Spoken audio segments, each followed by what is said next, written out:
안녕하세요. 4월 14일 화요일 매일 성경 말씀 묵상 시간입니다. 오늘 함께 하실 본문 말씀은 창세기 25장 1절에서 18절까지 말씀입니다.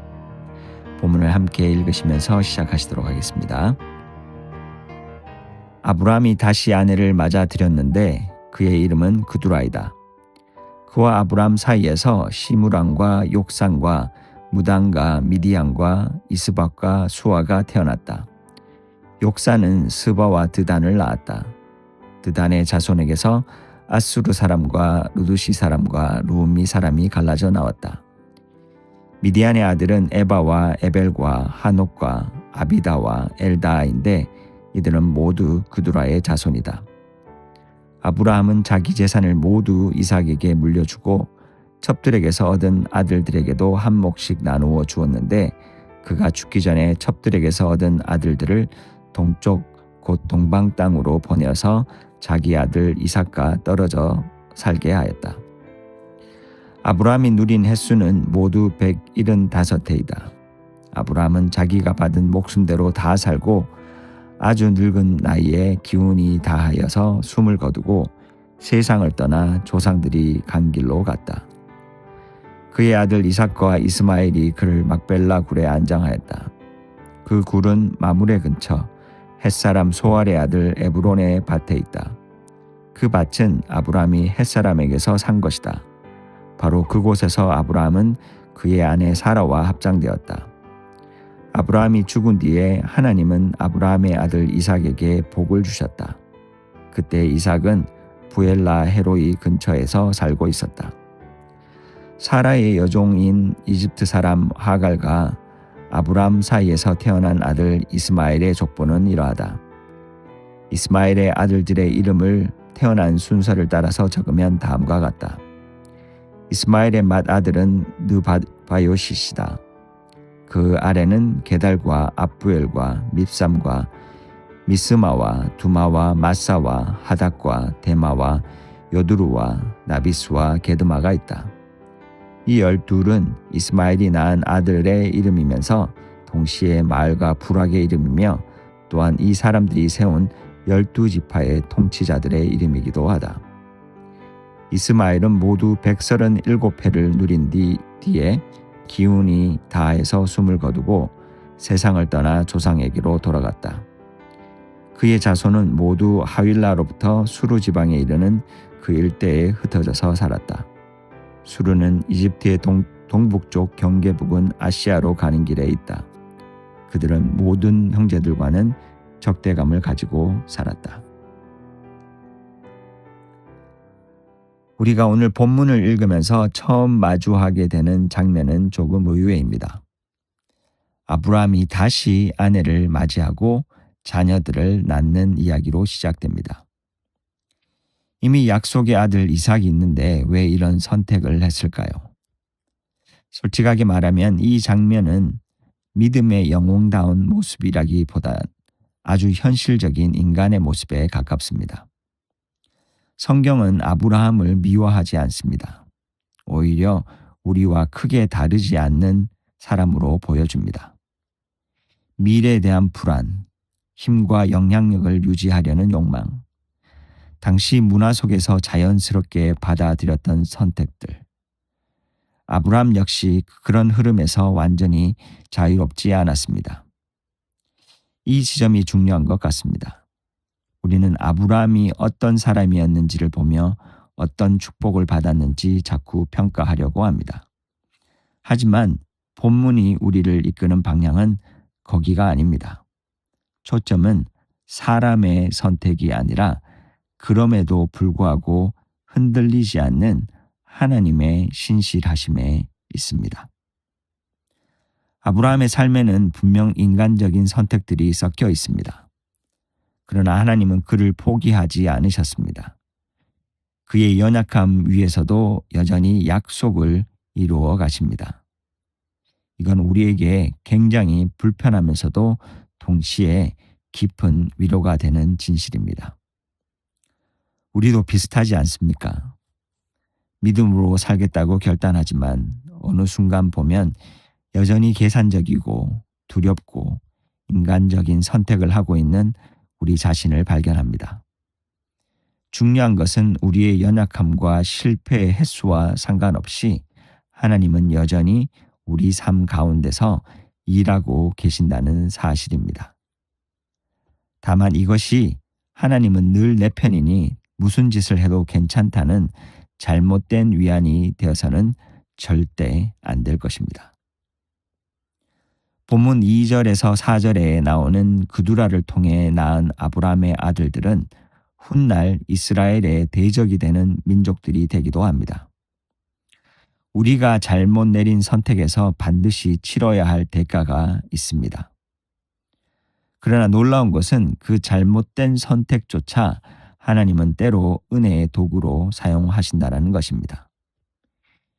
미디안은 이스라엘의 적이 되기도 했지만 요셉과 모세의 이야기에서는 그들을 돕는 자들로 등장하기도 합니다. 지극히 우리의 삶과 닮아 있지 않습니까? 이 사실은 우리를 겸손하게 합니다. 믿음 안에 있다 하면서도 얼마나 인간적인 선택을 하는지 깨닫게 되고 그 선택의 대가도 알게 되는 동시에 결코 끊어지지 않는 하나님의 은혜도 함께 보게 되기 때문입니다. 그리고 5절에서 6절에서 중요한 장면이 나옵니다. 아브라함은 결국 이삭과 다른 아들들을 구분합니다. 약속의 흐름을 따라 정리합니다. 완벽하지 않았지만 방향은 놓치지 않았습니다. 이게 우리의 신앙에 굉장히 중요한 부분입니다. 실패하지 않는 삶이 아니라 방향을 잃지 않는 삶입니다. 계속해서 7절, 8절에 나오는 아브라함의 죽음에 대한 묘사는 담담함을 넘어 허무하기조차 합니다. 175년의 인생, 하나님의 약속, 믿음의 여정에 대한 웅장한 마무리가 아닙니다. 그냥 죽음입니다. 누구와 비교해도 다를 바 없는 죽음. 믿음의 조상이라는 이름을 얻었어도 마지막에 그를 기다리는 것은 허무한 죽음뿐입니다.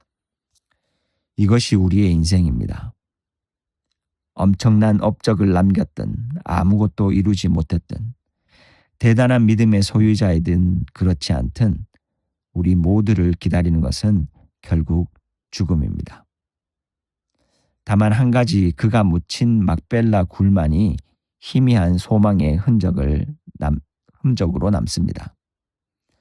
그 굴은 아브라함이 가나안 땅에서 값을 치르고 산 첫 번째 소유지였습니다. 출애굽 후 다시 돌아올 약속의 땅에 대한 소망, 그 흔적이 독자들에게 조용히 말을 건네는 것 같습니다.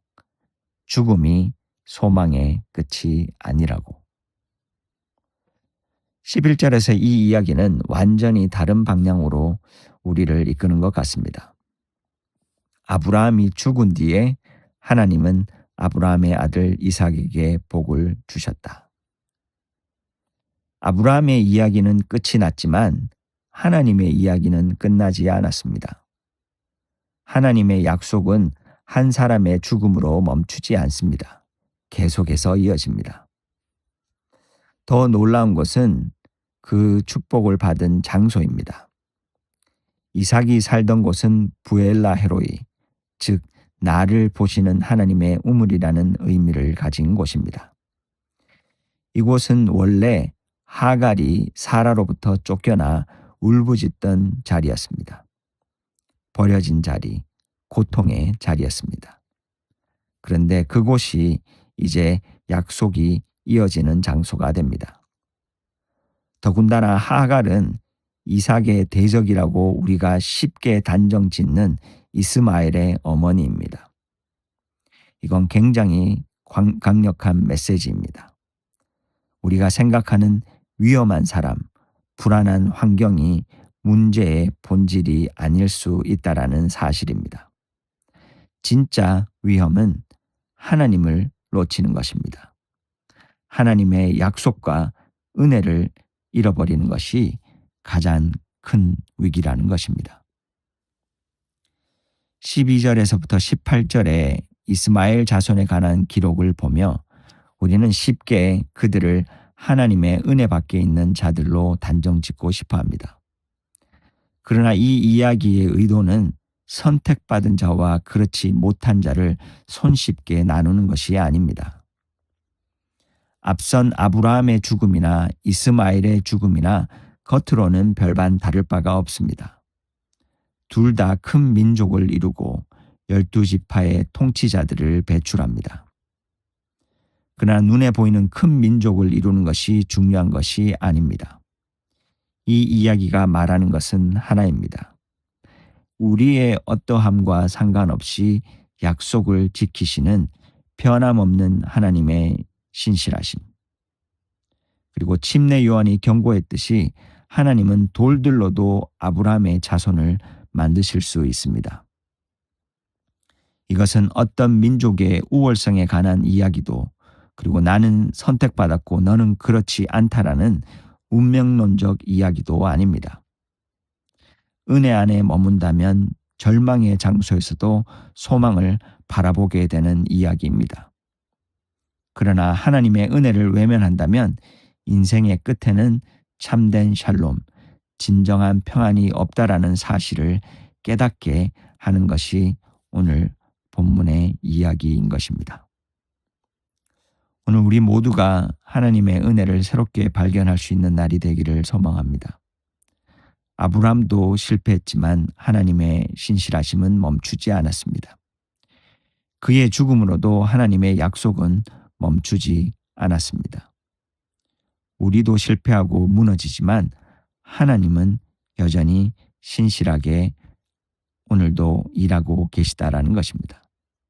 오늘 그 은혜를 다시 발견하고 또 우리 주변으로 그 은혜를 흘려보낼 수 있는 자들이 되기를 간절히 소망하는 마음으로 함께 기도하시겠습니다. 하나님 아버지, 오늘도 이 말씀을 통해 우리의 연약함과 흔들리는 선택 속에서도 여전히 일하고 계시는 하나님을 보게 하시니 감사합니다. 우리가 우리의 판단과 욕심이 아니라 주님의 약속과 은혜를 날마다 붙들고 살아가게 도와주시옵소서. 실패 속에서도 방향을 잃지 않게 하여 주시고 어떤 상황에서도 우리를 보고 계시는 주님을 기억하게 하시며 은혜 안에 머무는 삶을 살게 하여 주시옵소서. 잘못된 선민사상에 빠지지 않게 하시고 우월주의에 빠지지 않게 하시고 하나님 없는 삶이 결국은 어떤 삶인지 또 이 말씀을 통해 배울 수 있는 오늘 귀한 하루가 되게 인도하여 주시옵소서. 오늘도 우리를 그렇게 도우실 주님을 기대하고 찬양하며 예수님의 이름으로 기도합니다.